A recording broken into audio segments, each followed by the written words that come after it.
Now, flying high, here's Alistair Stewart. Tonight, the latest crackdown on car crime. Featuring the good, Vehicle now stopped, Oscar. the bad, and the ugly. Plus one police officer's incredible brush with death. As police camera action takes to the skies. Between lanes 2 and 3. Takes us 120 miles an hour. Yankee 6, keep coming, keep coming.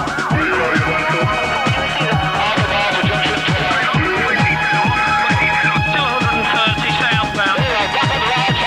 He's crashed, he's crashed, he's crashed.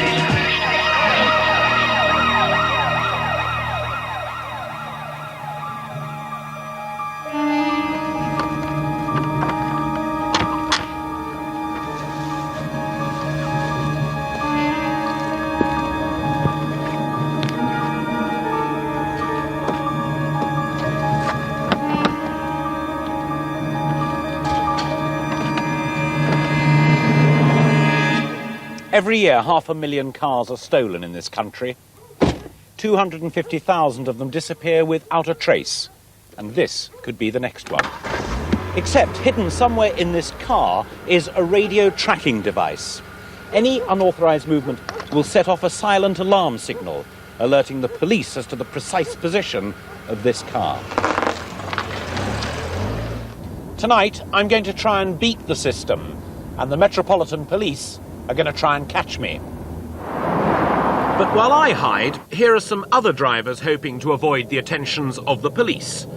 Something's holding up the traffic, but this man isn't prepared to wait. His impatience earned him a £20 fixed penalty.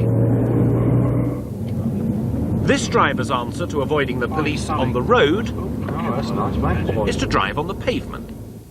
And here's another driver heading for the pavement, rather unexpectedly. Now watch out for the motorcyclist waiting to join the roundabout. It's a shame the car driver wasn't watching out for him too. This driver hoped he wouldn't be noticed, nipping through a red light, but it was all caught on camera. And it seems the police aren't the only ones with cameras in their cars. Perched precariously in the boot, a BBC cameraman is hard at work, with his accomplice holding open the hatchback. As well as being decidedly unsafe, the car is also holding up traffic on a busy dual carriageway. Its driver received a £40 fine and 3 points on his licence. This incident started with a risky bit of overtaking across the diagonal warning lines by the junction. But it gets worse, much worse. Keep an eye on the speed at the bottom right and the time. It's 8:20 in the morning. The road is wet and windy, but the condition of the driver is even more iffy. Through a 40 limit, he nudges 80 miles an hour. Then, in the 60 limit, he tops well over 100, a lethal speed for any driver. But this driver is over the drink-drive limit, still drunk from last night.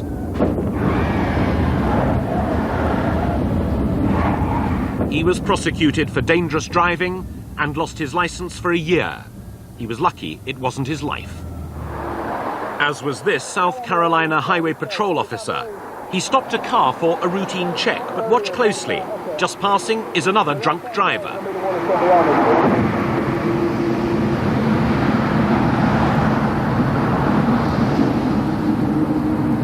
The offending driver doesn't stop.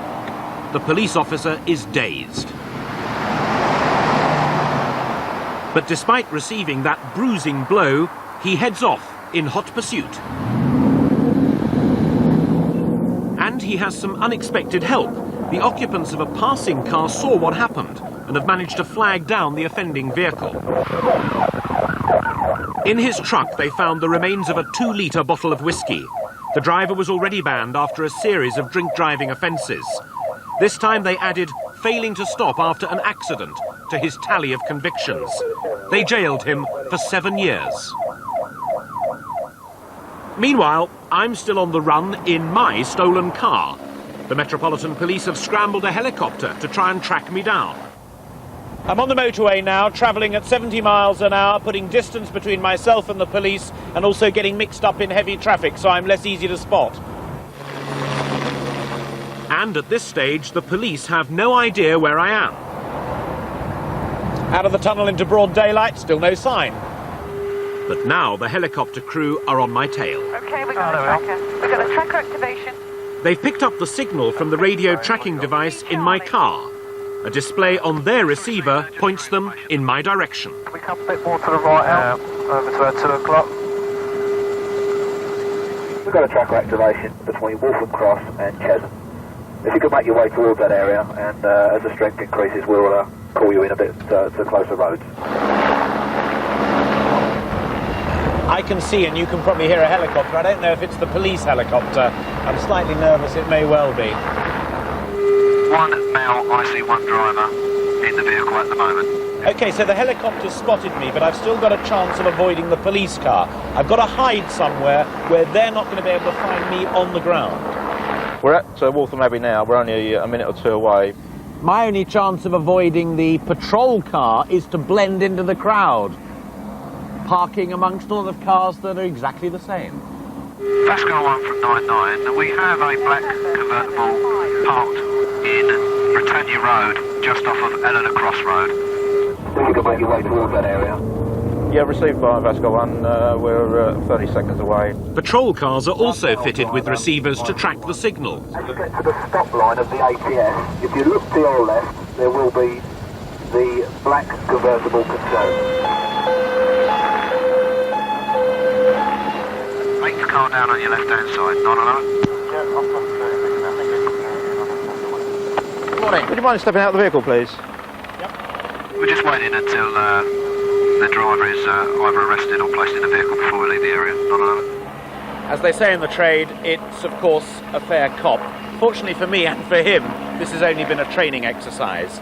But in the next sequence of clips, you're going to see how the tracker device actually stopped real people's cars disappearing into thin air. MP 99, we've acquired it on tracker. We've got a local light. I suspect we might have it visual. Stand by.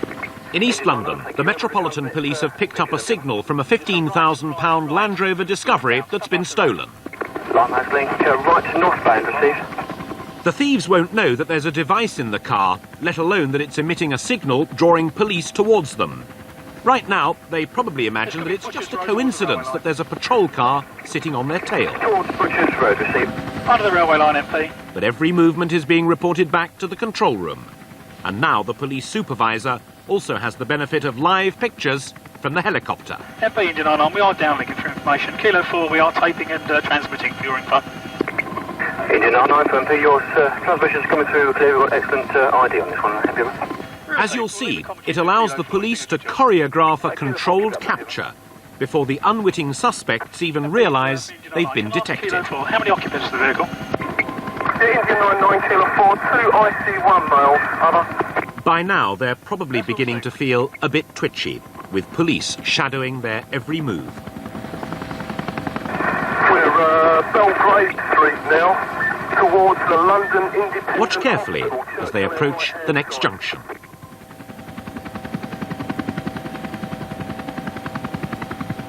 MP, it's a stop, The vehicle is stopped. Joining.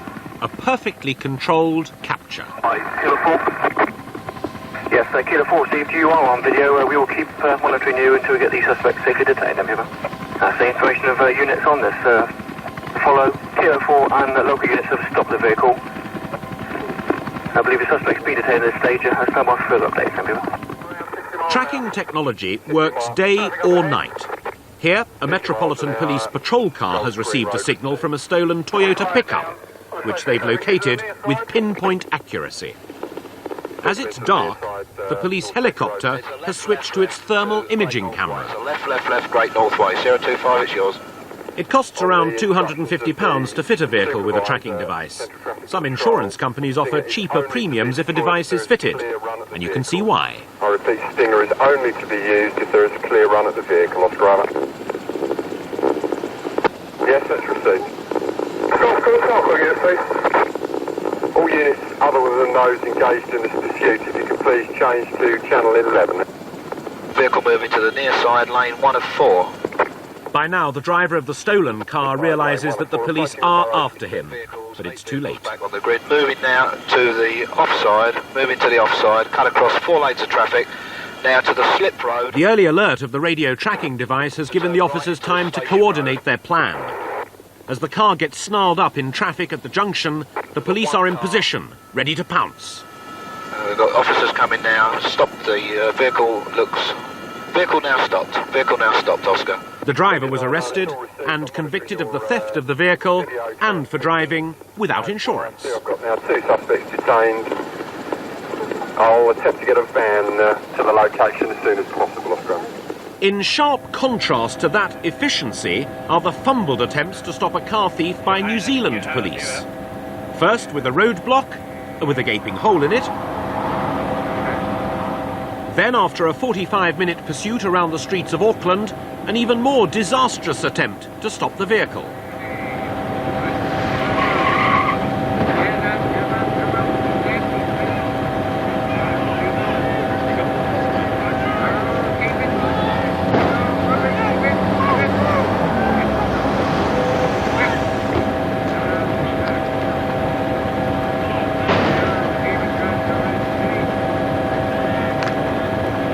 It was a miracle that in all this chaos, no police officers were seriously hurt. This shambles led to a tightening of the procedures for pursuits in New Zealand and a recommendation that trainee officers see the tape to learn from the mistakes. Apart from the inconvenience of having your car stolen, for the 500,000 people who it happens to every year, it can also be a heartbreaking experience.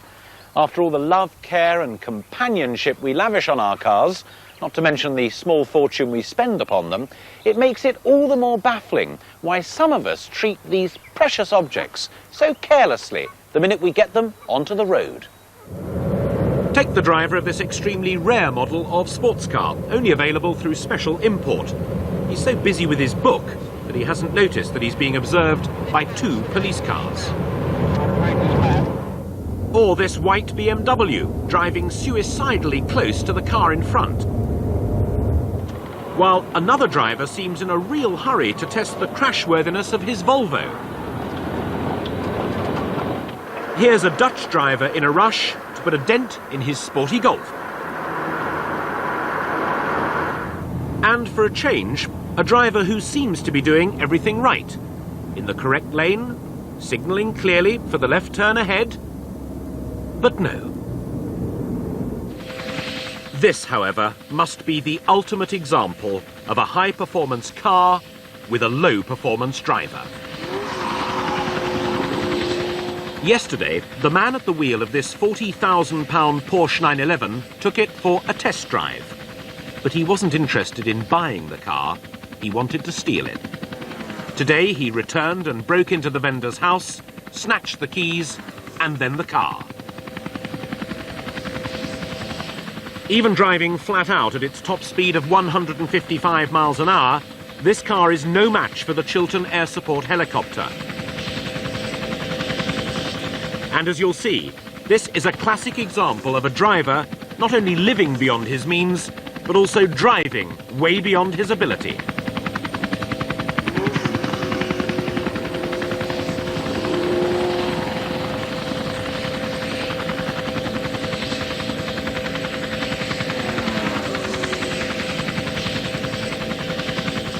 This driver is about to demonstrate why this kind of risky overtaking maneuver will ultimately end in disaster.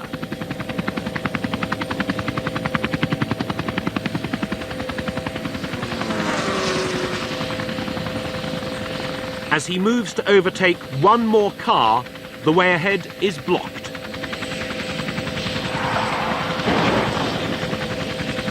The driver was later sentenced to 2 years in prison for burglary and theft. The car was a write-off. Coming up, more drivers who got themselves into deep water.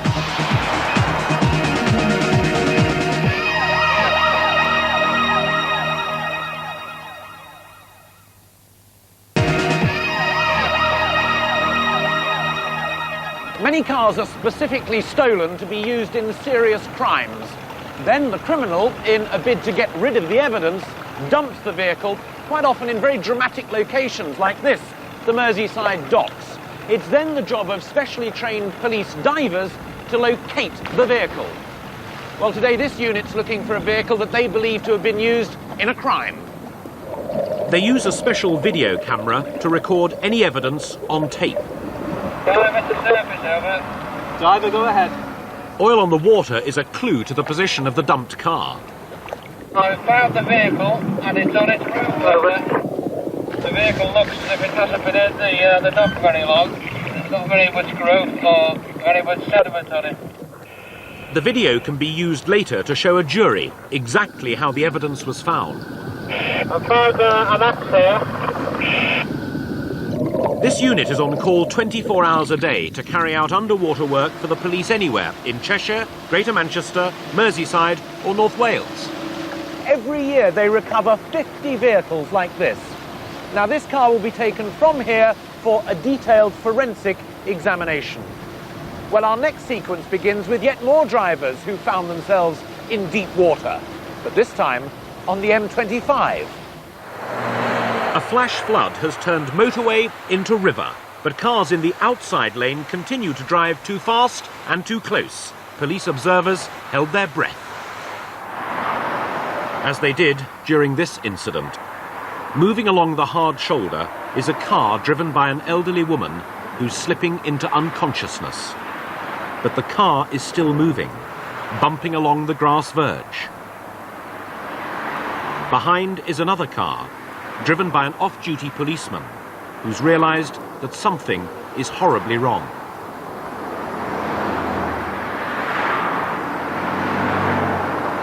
As the car suddenly veers back towards the busy carriageway, the policeman makes a courageous dash. He manages to bring the car to a halt. The elderly woman was taken to safety.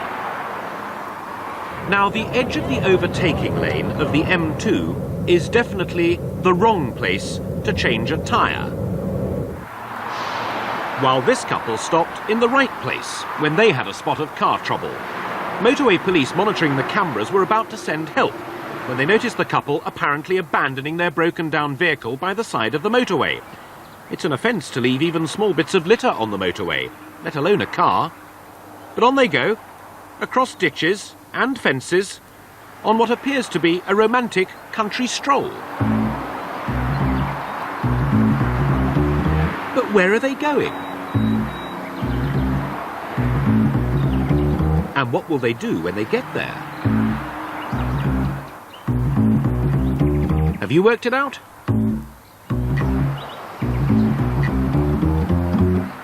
They'd actually gone to collect water from a stream for their radiator. And thanks to their ingenuity, they were soon on their way. South Yorkshire police discovered men behaving badly on the M1. This extremely embarrassed lad was one of 4 refugees from a stag night. Looks funny, but it's risky for him and a dangerous distraction for drivers. Other incidents are more serious. A police patrol is answering an emergency call on the motorway. Instead of doing the correct thing of checking it was safe and moving out of the way, the driver in front panics and stops in the middle lane. She won't budge until a patrolman leaps out to move her onto the hard shoulder. The driver was given a firm but polite lecture about the correct thing to do in future. The behaviour of the American police officer in this next shocking incident wasn't so commendable. In the United States, police in-car cameras are used as much to monitor the behaviour of police officers as they are for gathering evidence on drivers. In this incident, a highway patrol officer has been pursuing a woman who's been breaking the speed limit. But for mile after mile, she'd failed to respond to attempts to make her pull over. By the time she does pull over, the patrolman has completely lost his cool. Cut the car off now! Turn that f***ing car off! Roll that window now! Roll your window down now! Turn the car on, put the damn keys out the window. Now! Out of the car, on the ground, now! Get out of the car! Get on the ground! I have my seatbelt on. Get out of the car and put the damn keys. Get out now! Now, on the ground! On the ground! Now, on the ground! I've been behind you with blue light. On the damn ground, right? On the ground! Put your hand behind you now on the ground!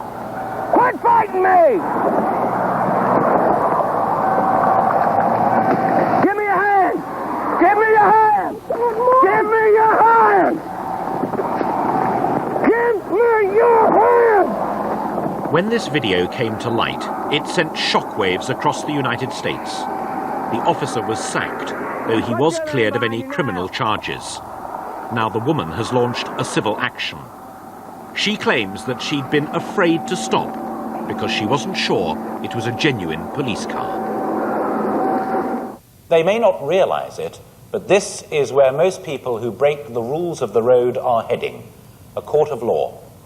It's here that the video evidence captured by a police camera car is played to the magistrates, or in the most serious of cases, to a judge and jury.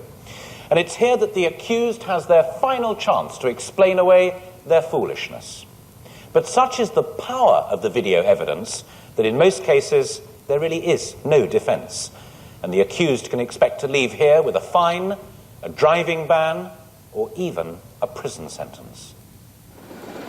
But getting offenders to court in the first place isn't always straightforward. Here, Dyfed Powys police are in pursuit of two robbers in a stolen car. The suspects have just reached the conclusion that maybe they'd do better on foot.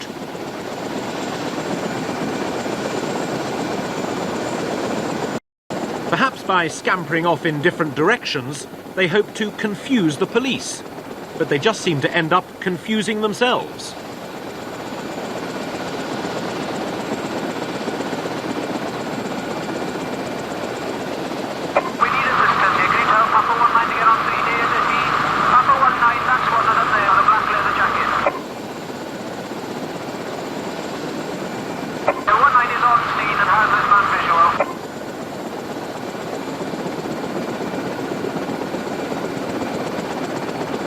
After leaping over a hedge, the passenger finally decides to give himself up.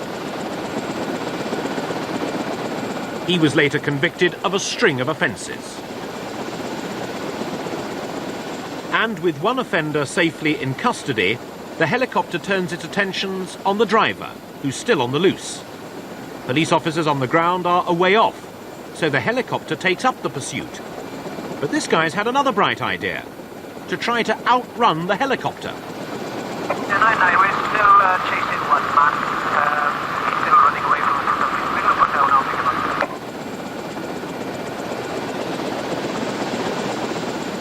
Finally, even he realises the obvious. He's beaten, and he hands himself over to the police.